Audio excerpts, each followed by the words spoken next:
이루어집니다. 하나님 좋습니다. 감사합니다. 사랑합니다.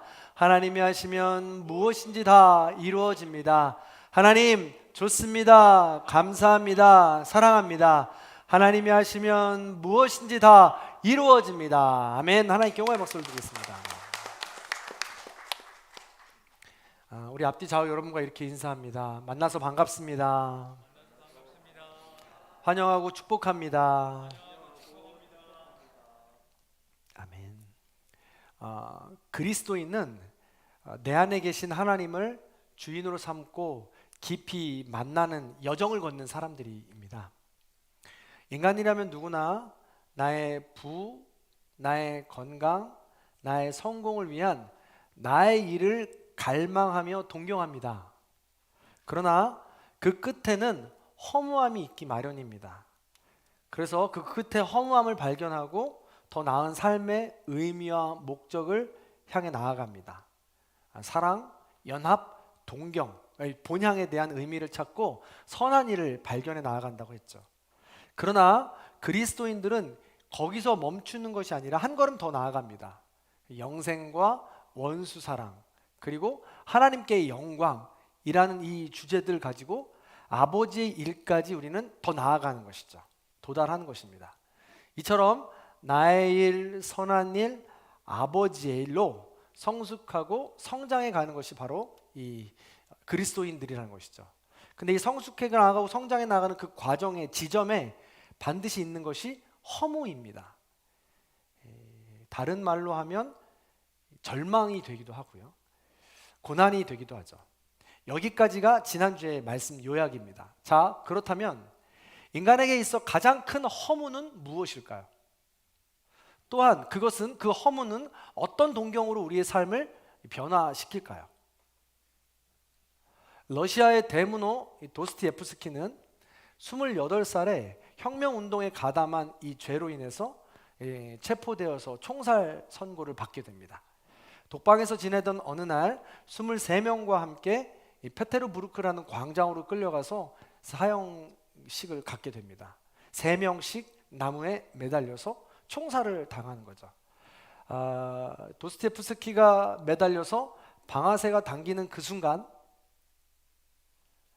한 병사가 찾아와서 소리 지르십니다. 멈추시오. 집행을 중지하시오. 황제의 특별 가명이 내려진 것입니다. 자, 이처럼 인생 최고의 허무와 절망은 바로 죽음입니다.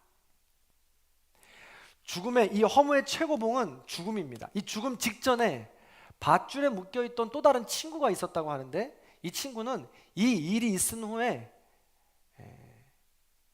제대로 삶을 살지 못했다고 합니다. 왜냐하면 정신을 잃었기 때문에 그렇습니다. 제정신으로 살아가지 못했다는 것이죠. 반면에 거기에 함께 묶여있던 도스토옙스키는 그 죽음 끝에 다시 얻었던 그 부활의 순간을 결코 잊지 않았습니다. 그는 남은 생을 문학에 바쳐 죽은 사람들의 이 죽음에 대한 삶을 깨닫게 하고 성찰하게 해서 글을 쓰기 시작했던 것이죠. 그리고 거대한 작품들, 위대한 작품들을 남겨놓았다는 것입니다. 이처럼 허무의 끝을 대하는 인생은 저마다 다릅니다. 어찌됐든 인생에 큰 영향을 주는 것만큼은 분명합니다. 오늘 이 본문의 주제 중 하나가 바로 죽음입니다. 요한복음의 중요한 이 포인트 중에 하나가 7가지 기적이라고 했습니다. 7가지 표적이라고 했죠. 첫 번째 기억나십니까? 가나안 혼인잔치에서 물로 포도주를 변화시킨 표적입니다. 예수님은 이 술의 신을 이길 수 있고 쾌락의 신을 이길 수 있는 분이다라는 표적이죠. 두 번째는 왕의 신하를 고쳐주신 표적입니다. 세 번째는 38년 된 병자를 고쳐주신 표적이죠. 치유하시는 능력이 있다라는 표적을 보여주시기 위함입니다. 네 번째는 오병이어의 표적이죠. 먹거리, 생계, 이거 능가하시는 능력 있으신 예수님이시다라는 걸 보여주는 것이죠. 다섯 번째는 바다 위를 걷는 표적입니다. 예수님은 자연 위에 계시고 자연도 예수님 앞에 무릎을 꿇는다라는 것을 보여주신 표적이었습니다. 여섯 번째는 날 때부터 맹인된 자를 고친 표적입니다. 예수님은 운명도 고치시는 분이다라는 것이죠. 이 표적들이 상징하는 모든 상황에서는 고난과 역경의 이 허무한 순간들이 있었습니다. 아무것도 내가 할 수 없다라는 무기력한 순간들이죠. 그 순간 예수님은 하나님이 나와 함께 하시고 내가 하나님의 아들이고 그 아버지의 내가 하는 모든 일이 아버지의 일이다. 이 표적이 아버지의 일이다 라고 말씀하시면서 그 허물을 모두 물리치십니다. 그리고 예수님 하나님의 아들이라는 자신의 존재를 드러내셨다는 것이죠. 그러나 유대인들과 바리새인들은 예수님을 받아들이지 못하고 결국 마지막까지 바로 지난 시간까지 돌을 던져 예수님을 죽이려 하고 있습니다. 이처럼 허무의 끝에서 또 다른 동경으로 또 다른 세계로 한 걸음 나아가야 되는데 가지 못하고 자기 자신만을 위한 선택을 하고 머물러 있었던 것입니다. 이렇게 무엇을 해도 믿음을 갖지 못하는 그들을 위해 드디어 7번째 표적을 행하십니다. 성경에서 7은 완전수라고 했습니다. 최고의 표적이 될 것입니다. 마지막 표적이에요. 바로 죽은 나사로를 살린 표적. 표적 중에서도 최고의 이야기입니다. 실제로 오늘 요한복음 11장 이후 12장부터는 이렇다 할 표적이 등장하지 않습니다. 그 다음부터는 예수님의 가르침이 주된 나올 뿐이지 표적이 나오지 않는다는 것입니다. 사실 우리의 믿음도 그렇습니다. 처음에 믿음을 시작할 때 표적을 보고 믿어요. 그리고 또 기적을 보고 믿는 경우가 있습니다. 그런데 시간이 지나면서 이 표적 때문에 믿는 사람들이 많이 있기 때문에 표적을 넘어서 가르침으로 믿음의 삶으로 드러나기에 이 과정이 반드시 이어져야 된다는 것이죠. 표적을 지나서 나의 삶으로 나의 믿음의 고백으로 진짜 믿는 믿음이 드러나야 된다는 것입니다. 자, 그런 11장을 오늘 나누는 겁니다. 11장이 통으로 되어 있고 다 읽어야 하지만 공동체 성경 읽기를 통해서 여러분들이 각자 읽어주실 줄로 믿고 한 부분만 발췌해서 우리가 함께 오늘 나눠보도록 하겠습니다. 오늘 표적을 통해 우리에게 주시는 말씀이 무엇인지 우리 함께 나눕니다. 자, 먼저 이야기의 배경을 조금 살펴보고 나아가야 합니다. 오늘 본문에 등장하는 인물들이 있습니다. 중심 인물들이 마리아, 마르다, 그들의 오빠 나사로 남매입니다. 이들이 누구냐면 2절과 3절에 보면 향유옥합을 깨뜨렸던 마리아의 이 3남매는요 예수님이 사랑하시는 사람들이었다고 성경에 표현되고 있습니다. 그리고 5절에 보면 예수님은 3남매를 사랑했다고 정확하게 기록하고 있습니다. 그리고 11절에 보면 예수님은 이 나사로를 자신의 친구라고 직접 언급하고 있습니다. 얼마나 가까운 사이인지 알겠죠? 정말 가까운 사이였습니다. 사랑을 나누는 사이였죠. 그런데 그 오라버니 나사로가 병에 걸립니다. 그래서 예수님께 빨리 와서 우리 오라버니 좀 봐달라고 급파를 보내죠. 근데 끝까지 예수님은 오시지 않습니다. 그 사이에 나사로는 죽게 되죠. 그제야 예수님은 나사로에게 가십니다. 그런데 그때는 이미 나사로가 죽었고 무덤에 들어간 지 나흘이 되는 날이었습니다. 오늘 읽은 본문은 예수님이 나흘 되던 그날 무덤 앞에 서 있는 장면입니다. 무덤 앞에 서 계시다고 하면 지금 우리가 생각하면 머릿속으로 생각하면 이 우리가 생각하는 무덤처럼 초록 때가 입혀진 이 무덤이라고 생각할 수 있습니다. 아닙니다. 당시 유대인들의 무덤은 동굴이었습니다. 다만 동굴은 당시에 흔하지 않았다고 했죠. 그래서 이 가족들이 함께 그 동굴을 구입하거나 내지는 더 가난한 사람들은 마을의 이웃들과 함께 동맹이라고 해야 될까요? 연합처럼 맺어가지고 동굴을 하나 구입하는 겁니다. 그래서 사람이 죽게 되면 세마포로 싸서 동굴 안에다가 뉘어놓는 거죠. 그러면 이 사람이 뼈가 남을 때까지 그냥 두는 겁니다. 그 나중에 뼈가 남게 되면 그 뼈에 종아리 뼈가 들어갈 만큼의 되는 유골함을 가지고 넣어서 그 동굴 한쪽에다 켜켜이 쌓아 놓는 것입니다. 내지는 유골함을 할 수 없는 형편이라면 그냥 그 뼈들을 모아서 한쪽에다가 이렇게 쌓아 놓는 게 이 시대의 장례 풍습이었다라는 것이죠.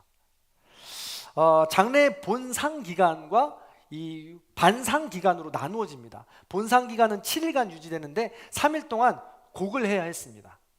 그리고 이 장례 기간에는 계란과 콩만 먹어야 됐고요. 화장하는 건 금지가 되었습니다.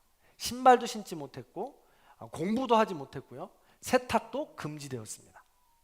장래의 반상 기간이 있습니다. 30일 동안 계속 진행이 되는데 이 기간 동안에 많은 사람들이 조문을 오고 가고 하는 것이죠. 자, 더운 지방이면요, 나흘이 되면 시신이 부패할 대로 부패한다고 합니다. 그리고 실제로 시신을 이렇게 하는 사람들의 이야기를 들어보면 나흘이 되면 이 사람 몸에서 진액이 흘러나온다고 합니다.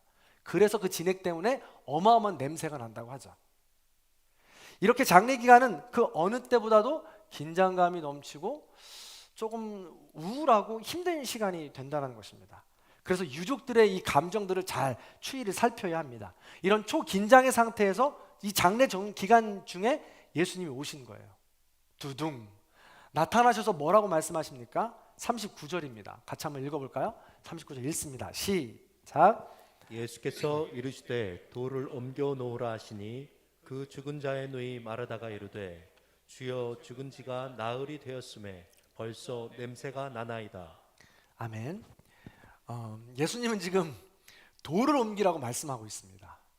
이미 장사를 치르고 지금 나흘이나 되었는데 본상 기간이어서 곡을 하면서 어마어마하게 슬픈 시간인데 이미 뭘 할 수 있는 시간은 다 지났는데 말이죠. 이해가 되지 않습니다. 장례식은 아시겠지만 최대한 유족들의 상황에 맞춰서 하게 되어 있습니다.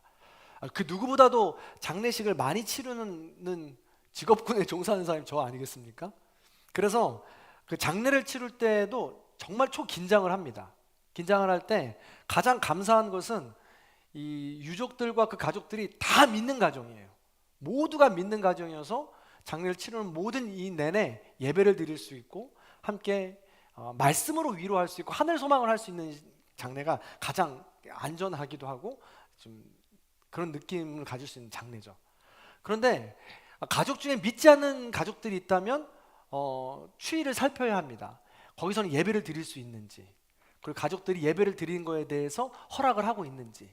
그래서 그 마음 어떻게 해서라도 마음을 그 상처나게 하거나 힘들게 하면 되지 않기 때문에 그렇습니다. 그런데 예수님이 지금 뭐라고 하세요? 지금 나흘이 되었다고 합니다. 지금 현대 장례로 치르자면 나흘이면 벌써 발인이 끝나고 유골함에 들어가 있어야 되는 때예요. 나흘인데 지금 뭐라고 이야기해요? 지금 시대로 말하면 관을 열어놓으십시오. 목사님이 가서 지금 관을 열어놓으십시오라고 말하는 것과 똑같아요. 그러면 여러분들 어떻게 생각하시겠습니까? 너무 황당한 일 아니겠어요? 지금 본상 기간입니다. 모든 조문객들이 예의주시하면서 위로하고 조문하고 있는 기간이에요. 근데 예수님께서 갑자기 그 무덤 앞에 서시더니 돌을 옮겨 놓으시오 라고 말하니까 많은 사람들이 지금 초집중하고 완전하게 긴장하고 있는 상태에서 쳐다보고 있는 것이죠. 아찔하지 않습니까? 자, 이런 상황에서 예수님이 하신 일들을 계속해서 따라가 보도록 하겠습니다. 어떤 일들이 벌어지는지, 이 죽음과 이 엄청난 허무 앞에서 어떤 일을 예수님이 시작하시는지 보겠습니다. 자, 41절 말씀 같이 한번 읽어봅니다. 있습니다. 시작. 돌을 옮겨 놓으니 예수께서 눈을 들어 우러러 보시고 이르시되 아버지여 내 말을 들으신 것을 감사하나이다. 아멘. 죽음이라는 어마어마한 이 고난, 허무 앞에서 예수님이 행하시는 첫 번째, 마지막 7번째 표적 중에 하시던 첫 번째 일이 뭐냐면 바로 정체성을 확인하는 일입니다. 아버지여 하고 부른다는 것이죠. 하나님이 우리의 아버지 되신다는 거예요. 자, 생각해 보세요. 지금 수많은 사람이 집중해서 보고 있습니다. 그때 예수님이 하신 일은 하나님을 아버지라고 부르고 있다는 것입니다. 이것은 아까 설교 초반에 말씀드렸듯이 나의 일, 선한 일에서 이제 아버지의 일로 나아가게 되는 이 과정 중에 있는 것입니다. 최고의 허무의 순간에 하나님을 아버지라 부르고 있다는 것이죠. 기억나십니까? 지난주에 아버지의 일로 들어갈 때 가장 큰 특징 중에 하나가 뭐라고 했냐면 생명이라고 했습니다. 이 땅에서 우리가 말하는 생명을 넘어서서 영원한 생명까지 이어지는 그 능력의 하나님, 생명의 주관자 되시는 하나님, 그분이죠. 그분이 우리의 아버지 되신다는 거예요. 예수님은 그분을 지금 아버지라고 부르고 있다는 것입니다. 그것이 바로 이 표적의 이 마지막 7번째 표적의 중심으로 시작이 된다는 것이죠. 우리도 마찬가지입니다. 아버지의 일로 들어갈 때 생명의 주관자가 우리의 아버지 되신다고 고백할 수 있어야 된다는 것입니다. 예수님이 이렇게 하시는 이유는요, 예수님은 100%로 인간으로 오신 분이십니다. 그 예수님이 우리의 길을 지금 대신해서 먼저 걸어가 주고 계신 것입니다. 그래서 우리도 그 예수님, 완전한 인간으로 오신 예수님께서 걸어가셨기에 우리도 인간 되어서 그 길을 따라 걸어가서 하나님을 아버지라고 부른다면 우리 또한 죽음 앞에서 예수님 따라 그 능력을 경험할 수 있게 된다는 것이죠. 아버지라고 믿고 고백하며 부르는 순간 우리도 그 일을 감당할 수 있게 된다는 것입니다. 예수님은 하나님을 아버지라고 부르면서 하나님이 어떤 분이신지 우리에게 소개하고 있고 우리를 그 자리에 초대하고 있는 것입니다. 여러분은 하나님을 어떤 분으로 알고 고백하고 있으십니까? 하나님을 부를 때 어떻게 부를 때 가장 나에게 친근함으로 다가오십니까? 하나님께서는 우리에게 다가오실 때 각자에게 여러 가지 모습으로 친근하게 보여주시기 위해 말씀하십니다. 아버지가 되시고 친구가 되시고 선한 목자가 되시고 이런 부분이죠. 근데 오늘 본문에서는 이 하나님을 아버지라고 부르고 있다는 것입니다. 그런데 그 당시 유대 종교 지도자들이 알고 있는 하나님은 그렇지 않았어요. 하나님은 저 멀리 계신 하나님이었습니다. 범접할 수 없는 하나님이었습니다. 전지전능하고 강하셔서 무섭고 두려운 하나님이었어요. 심판하시는 분이었습니다. 그래서 유대인들의 영성의 척도는요, 경외심이었습니다. 하나님을 얼마나 두려워하는가, 그 깊이가 그들의 믿음을 가늠하는 척도가 되었다는 것이죠. 하나님을 얼마나 무서워하고 두려워하는가, 그걸 보여줘야 됐다는 것입니다. 의외로 오늘날 기독교도 이런 하나님을 가르치고 이렇게 알고 있는 분이 참 많습니다. 맞습니다. 하나님 그런 분 맞습니다. 그러나 우리 하나님이 그런 분만은 아닙니다. 심판하시는 분만은 아니라는 거예요. 벌 내려주시는 분만은 아니라는 것입니다. 예수님께서 우리에게 소개한 하나님은 유대인과는 완전히 다릅니다. 예수님이 소개하고 싶은 하나님이 바로 오늘 본문에 나옵니다. 예수님은 공생의 기간 동안 계속해서 이 하나님을 소개하고 있죠. 41절과 42절에 이렇게 나옵니다. 아버지여 내 말을 들으신 것을. 42절에선 곧 아버지께서 나 보내신 것을. 생명의 주관자 되신 하나님을 아버지라고 부르고 있다는 것입니다. 예수님이 소개하고 싶으신 하나님, 어떤 하나님일까? 그렇습니다. 아버지입니다. 아버지 하나님. 예수님께서 하나님을 아버지라고 표현한 것은 요한복음에 무려 118번이나 나오고 있습니다. 표현되고 있어요. 그리고 주기도문은 뭐라고 시작하나요? 하늘에 계신 우리 아버지요. 바로 예수님께서 이 땅에 오신 이유 중 하나는 하나님을 우리의 아버지로 소개시켜주고 주기 위함인 것입니다. 감히 유대인들과 모든 이스라엘 백성들, 인간들이 전지전능하신 하나님을 쳐다보지도 못할 때 그 하나님을 아버지라고 소개시켜주면서 우리와 연결시켜주신 분이 바로 예수 그리스도라는 것입니다. 그래서 우리 예수님 본인도 하나님을 아버지라 부르셨고 우리에게도 하나님을 아버지라고 부르도록 하셨습니다. 그렇게 하나님을 아버지라고 부르도록 우리를 초대하신 것입니다. 이게 왜 중요할까요? 이게 왜 중요할까요? 하나님과 우리와의 이 관계가 아버지와 자녀의 관계라는 것입니다. 이런 관계를 허락하신 것은 하나님께서 우리와 친해지고 싶다라는 증거입니다. 하나님은 그래서 두려운 하나님, 무서운 하나님, 전지전능한 하나님을 넘어서서 친밀한 하나님, 따뜻한 하나님, 사랑의 하나님, 은혜의 하나님, 위로의 하나님, 권위도 있지만 나와 친밀하신 그 아버지 되신 하나님, 이게 바로 본질이라는 거예요. 유대인들의 영성의 핵심은 경외감인데 우리 기독교의 영성의 핵심은 바로 이 친밀감에 있습니다. 그런데 유대인들은 이 경외감에서 친밀감으로 넘어오지 못했던 거예요. 이 선한 일에서 그냥 머물러 버리고 말았던 거죠. 그래서 그것이 싫어서 예수님을 죽이기로 결심한 것입니다. 예수님은 5장에 38년 된 병자를 고치면서부터 하나님께서 나의 아버지라고 고백하십니다. 내가 하는 일이 아버지의 일이라고 고백하십니다. 그때부터 죽이기로 결심한 것이죠. 8장, 10장, 나중에 19장에서도 예수님은 계속해서 하나님을 나의 아버지, 하나님의 일을 나의 일이라고 부르며 아버지의 일을 드러낸다고 고백하고 있다는 것입니다.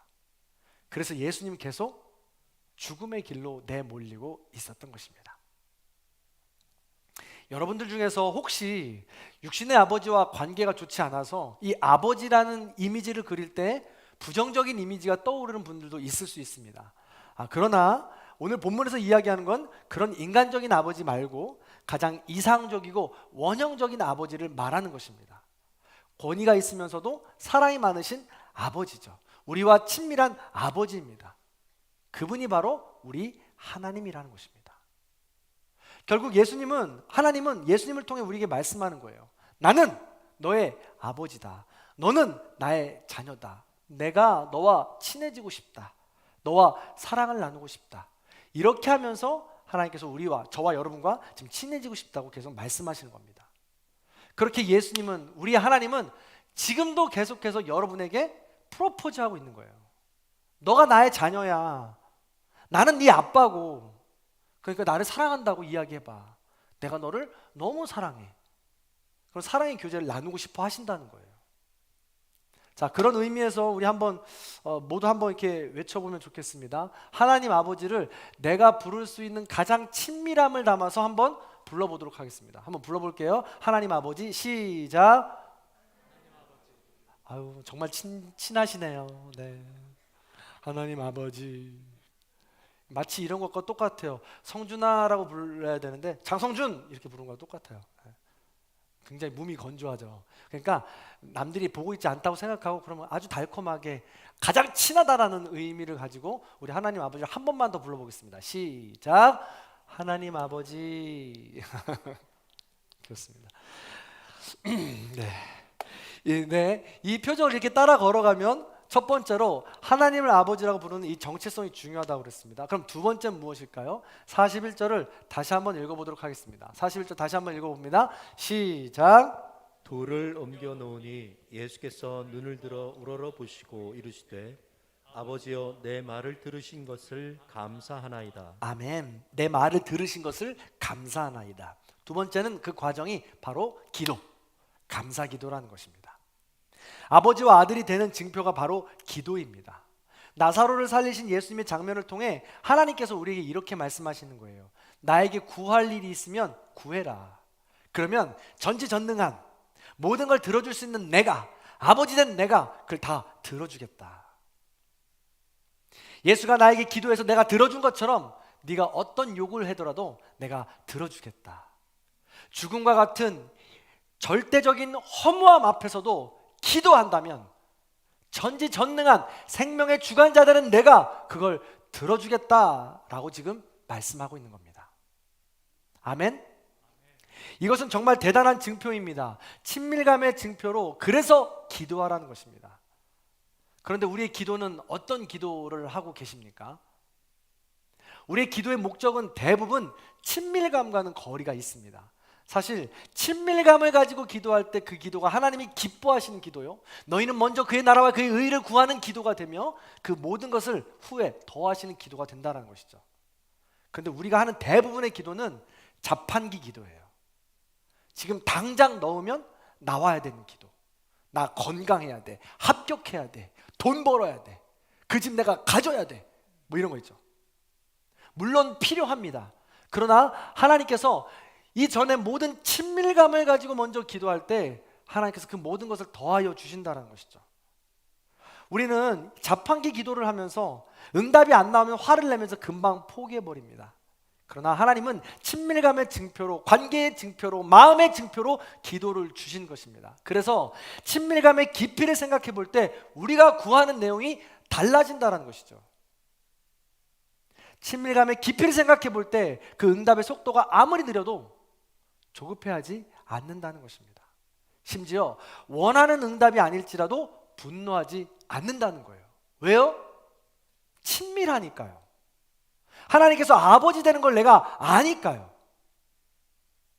자녀가 떡을 달라는데 돌을 줄 아버지가 없으며 자녀가 생선을 달라는데 뱀을 줄 아버지가 없다는 것을 우리는 이미 친밀하기 때문에 다 안다는 것입니다. 그래서 우리는 믿음의 고백도 하는 거예요. 하나님 좋습니다. 감사합니다. 사랑합니다. 하나님이 하시면 무엇이든지 다 이루어집니다. 하나님이 아버지 되시니까 그 모든 것 다 이루어질 줄로 믿는 거예요. 내가 만약에 떡을 구했다면, 생선을 구했다면 무엇이든지 다 이루어질 겁니다.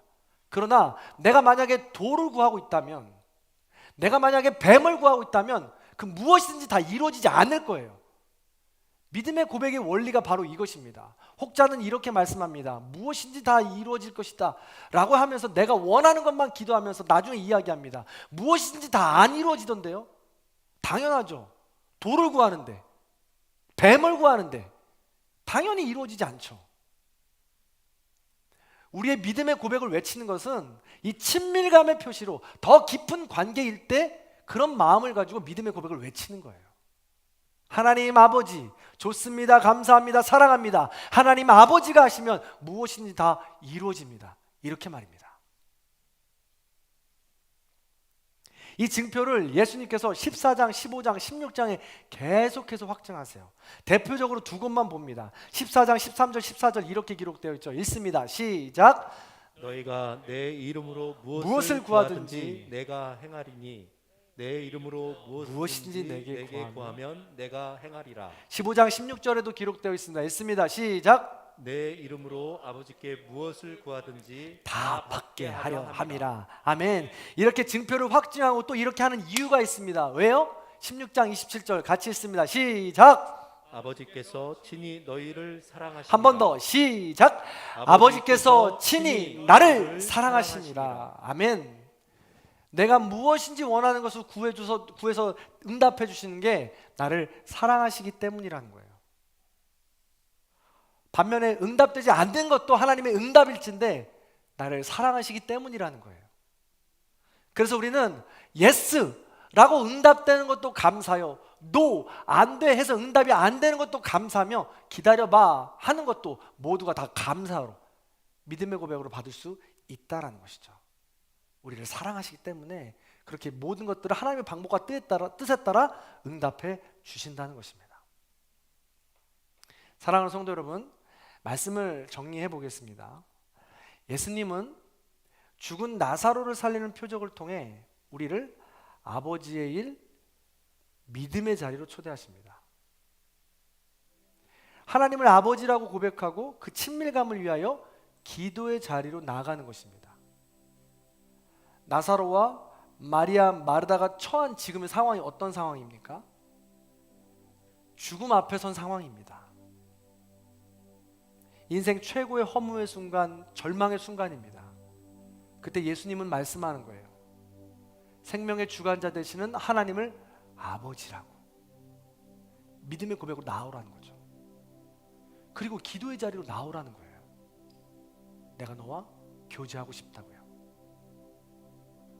근데 여러분, 기도의 자리로 나오란다고 해서 꼭 새벽 기도 나와야 되고 금양로 기도 나와야 되고 뭐 그렇게 하라는 말씀 아닙니다. 매 순간이 하나님과 교제하는 기도의 순간이 될 수 있다는 것이죠. 감사의 기도의 순간. 이지선 교수를 잘 아실 것입니다. 벌써 20년 전이더라고요. 찾아보니까 이제 23살 때 학교 수업을 마치고 돌아오는 중에 신호대기를 하고 있는데 오빠 차를 타고요. 굉장히 교회도 열심히 다니고 신앙생활을 잘하던 분이었습니다. 그때도 학생이었을 때도. 그런데 신호대기를 하고 기다리는데 뒤에서 음주운전 차량이 브레이크를 밟는다는 것이 악셀을 밟아서 그냥 그 차를 들이받습니다. 얼마나 세게 받았는지 그 차는 그냥 그 자리에 서 있던 차인데 뒹굴면서 7대를 더 추돌을 하게 돼요. 그리고 그 자리에서 기름이 튀어가지고 불이 나게 되죠. 그리고 전신 화상을 입게 됩니다. 저녁에 뉴스에 나올 만큼 큰 사고로 인해 그녀는 죽음의 문턱까지 갔습니다. 전신의 절반 이상 화상으로 20년 이상이 지난 지금까지도 피부 이식만 40회 이상 넘게 받고 있다고 합니다. 앞으로도 받아야 하고요. 죽음의 고통, 큰 허무함 속에서 지금 이 분은 고통과 잘 헤어지는 방법이라는 주제를 가지고 지금 강연을 다니고 많은 사람들에게 희망을 나눠주고 있습니다. 이번에 방금 사진에서 보았듯이 새로 낸 책이 있어요. 지선아 사랑해 라는 책을 냈었는데 근 20년 만에 새로 낸 책이라고 해요. 책 제목은 꽤 괜찮은 해피엔딩이라고 합니다. 밑에 자막에서 보았듯이 저분이 이제 한동대 교수님이 되었어요. 벌써 44세더라고요.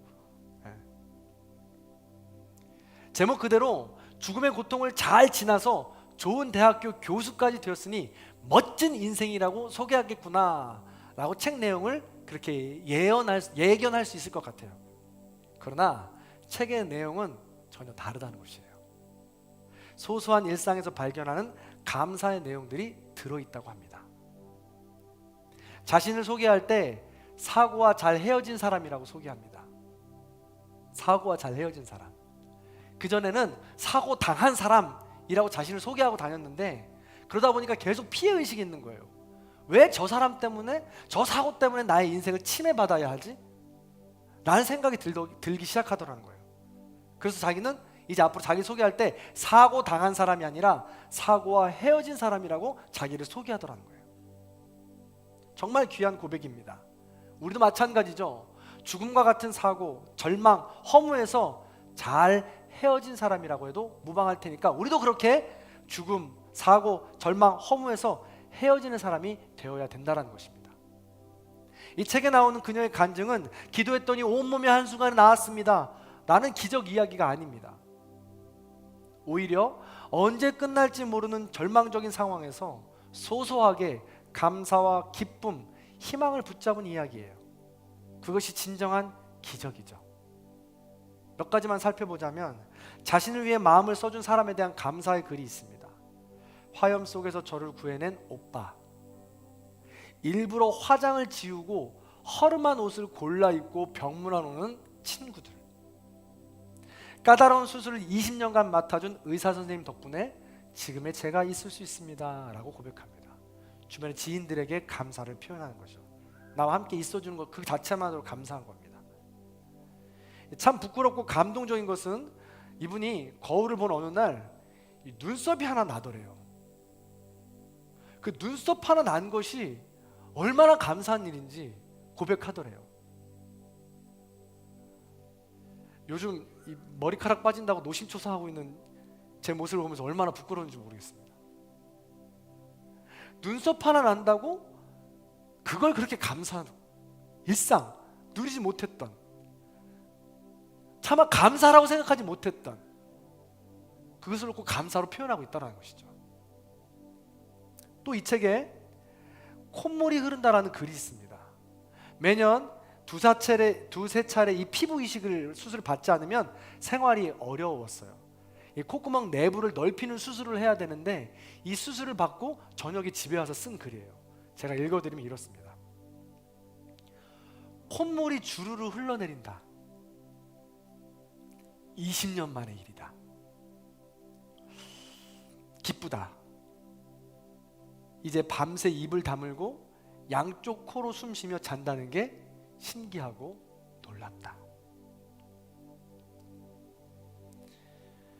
우리는 콧물 좀 흘린다고 또 콧물로 숨 쉬는 게 뭐가 그리 대단하냐고 감사해 본 적이 없습니다. 그러나 지금 우리 이지선 이분은 지금 모든 순간순간을 감사로 허무 속에서 다시 한번 또 다른 동경 속으로 하나님 아버지의 일로 한 걸음 한 걸음 더 깊어져 가고 있는 것입니다. 그녀를 찾아오고 있는 수많은 눈썹도 나지 않고 코로 제대로 숨 쉴 수 없는 모든 상황 속에서 웬만하면 불평하고 원망할 수 있을 터인데 오히려 감사를 찾고 하나님께 나아가는 그 모습인 거죠.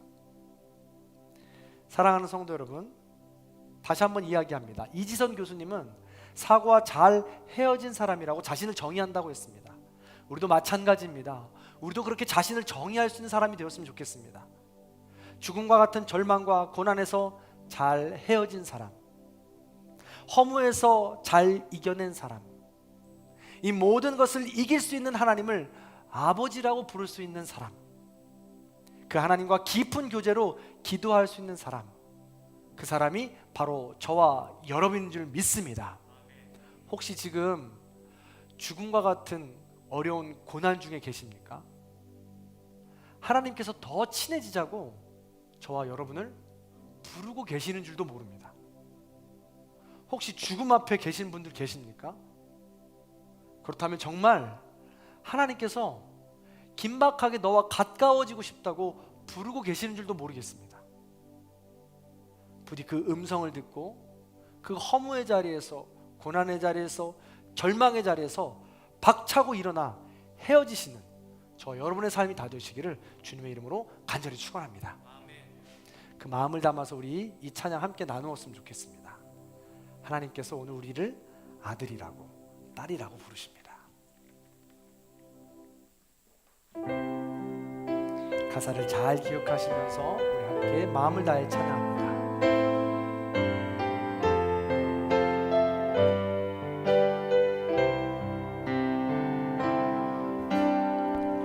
힘들고 지쳐 낭낭하고 넘어져 일어날 일 전혀 없을 때에 조용히 다가와 손잡아 주시며 나에게 말씀하시네. 나에게 실망하며 나에게 실망하며 내 자신 연약해 고통 속에 눈물을 흘릴 때에 옷자국 난 그 손길 눈물 닦아주시며 나에게 말씀하시네. 너는 내 아들이라, 너는 내 아들이라. 오늘 날 내가 너를 낳구나. 너는 내 아들이라. 나의 사랑하는 내 아들이라.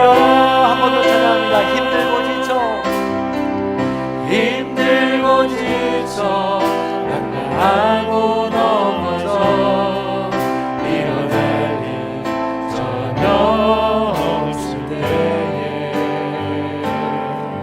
조용히 다가와 손잡아 주시며 나에게 말씀하시네. 나에게 실망하며 내 자신 연약해 고통 속에 눈물 흘릴 때에 옷자국 난 그 손길 눈물 닦아주시며 나에게 말씀하시네. 너는 내 아들이라. 너는 내 아들이라. 오늘날 내가 너를 낳구나. 너는 내 아들이라. 날 사랑하는 내 아들이라. 너는 내 아들이라. 너는 내 아들이라. 오늘날 내가 너를 낳구나. 너는 내 아들이라. 날 사랑하는 내 아들이라. 언제나 변함없이 언제나 변함없이 너는 내 아들이라. 너는 내 아들이라. 날 십자가 고통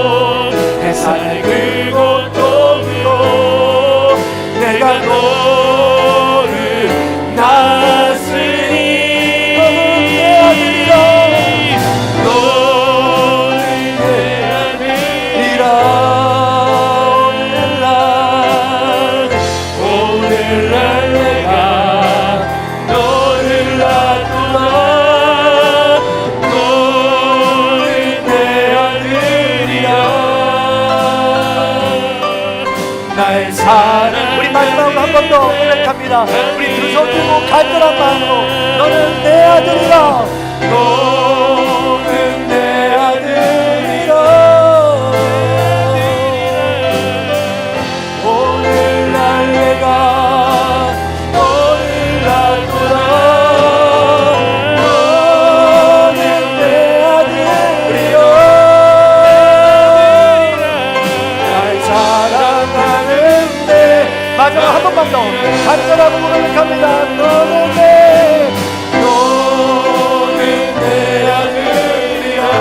아버지 하나님 감사합니다. 우리를 아들로 불러주시고 자녀로 불러주시는 진심으로 감사드립니다. 하나님의 음성을 듣고 우리 모든 성도님들 다시금 일어나게 하여 주옵소서. 죽음과 같은 절망 속에서도 하나님 은혜 가운데 일어날 수 있도록 인도하여 주시옵소서. 아멘. 주여 감사합니다. 이 시간 다 함께 기도하는 시간 갖도록 하겠습니다. 오늘 말씀을 위하여 기도할 때, 생각하며 기도할 때 죽음의 고통의 허무의 자리에 있는 여러분, 하나님께서 오늘도 우리를 부르십니다. 친밀한 교제의 자리로 우리를 부르십니다. 주저앉아 있지 말고 좌절하지 말고 다시금 일어나 용기를 가지고 주님을 부르라고 말씀하십니다. 교제의 자리로 나오라고 말씀하십니다. 그 자리를 털고 일어나 주님을 만나시기를 소망합니다. 그렇게 나 자신을 위해서, 가족을 위해서, 교회를 위해서 하나님을 아버지라고 부르며 우리 간절한 마음으로 합심하여 기도하겠습니다. 할렐루야. 사랑과 은혜가 충만하신 하나님 감사합니다. 오늘 이 시간 기도할 때에 우리가 절망의 자리에 있다 할지라도, 죽음과 같은 고통의 자리에 있다 할지라도, 나도 어쩔 수 없는 나의 실망의 자리에 있다 할지라도 하나님을 바라보고 다시 한 번 더 일어나기 원합니다. 아버지 하나님, 우리를 과거와 같이 보내주시고 마음으로 다시 한 번 더 일어나게 하여 주옵소서.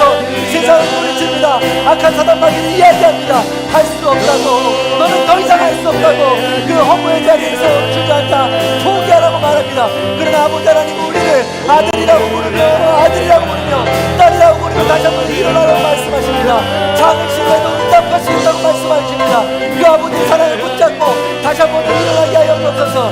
물질 때문에, 건강 때문에, 관계 때문에, 아버지 나도 어쩔 수 없는 나의 상처 때문에 아버지께 나아가지 못한 우리를 용서하여 주옵시고 간절함 함께 나아가시는 귀한 시간 될 수 있도록 인도하여 주시옵소서. 아버지 하나님, 그렇게 간절히 기도할 때 하늘의 문을 열어주옵소서.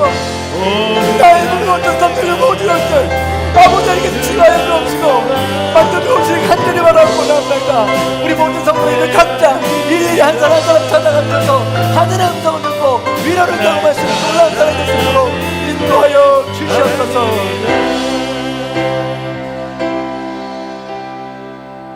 사랑과 은혜가 풍성하신 하나님 아버지, 오늘도 절망과 고난과 역경의 허무함 속에서 신음하고 애통하는 주님의 자녀들이 있습니다. 그 주님의 자녀들 불쌍히 여겨주시고 하나님의 자녀 삼아주시며 작은 신음에도 응답하여 주신다고 하셨사옵나니 작은 신음이라도 주님께 내어 맡기며 주님을 부르짖고 찾을 수 있는 우리 모든 성도님들 될 수 있도록 인도하여 주시옵소서. 지금도 누구에게 말하지 못할 아픔과 고통이 있습니다. 물질 때문에, 관계 때문에, 건강 때문에, 나도 어쩔 수 없는 내 안의 습관들 때문에 아버지 함께 나아가지 못하고 나 자신을 실망하며 좌절하고 넘어져 있는 가운데 있습니다. 그런 모든 성도님들 주님 찾아가 주셔서 위로하여 주시고 새 힘을 얻을 수 있도록 인도하여 주시옵소서. 세상은 소리칩니다. 더 이상 할 수 없다고, 주저앉아 있으라고, 일어나지 말라고 이야기합니다. 더 이상 너는 할 수 없다고 우리를 짓누릅니다. 그러나 주님은 말씀하십니다. 여전히 나의 아버지가 되어주신다고. 네가 그렇게 실패하고 힘들고 어려운 역경 가운데 있다 할지라도 여전히 우리의 아버지 되어주신다고 말씀하여 주십니다. 그 음성을 듣고 절망의 자리에서 일어날 수 있는 우리 모든 성도님들이 될 수 있도록 인도하여 주시옵소서. 7번째 표적입니다. 우리에게 보여주신 수많은 표적들 허투루 보내지 않게 하여 주옵시고 믿음의 고백으로 더 단단하고 성숙함으로 나아갈 수 있는 과정이 될 수 있도록 인도하여 주시옵소서. 새롭게 나가는 한 주도 이 말씀 가지고 승리할 수 있도록 인도해 주시고 주님과 동행하는 감사가 넘칠 수 있도록 도와주시옵소서. 지금은 우리 주 예수 그리스도의 은혜와 하나님 아버지의 극진하신 사랑과 성령님의 감화감동 교통하심의 역사가 전지전능하신 하나님을 아버지라고 부르고 그 아버지와 친밀한 교제로 나아가기를 결단하고 소망하는 우리 모든 성도님들 머리 위에, 원근 각처에 흩어져 있는 자녀들과 부모님들 위에, 이 나라의 민족 위에, 전쟁과 기근과 기후 변화로 인하여 힘들어하고 어려워하는 전 세계 위에 이제로부터 영원토록 함께 하시기를 간절히 축원하옵나이다. 아멘.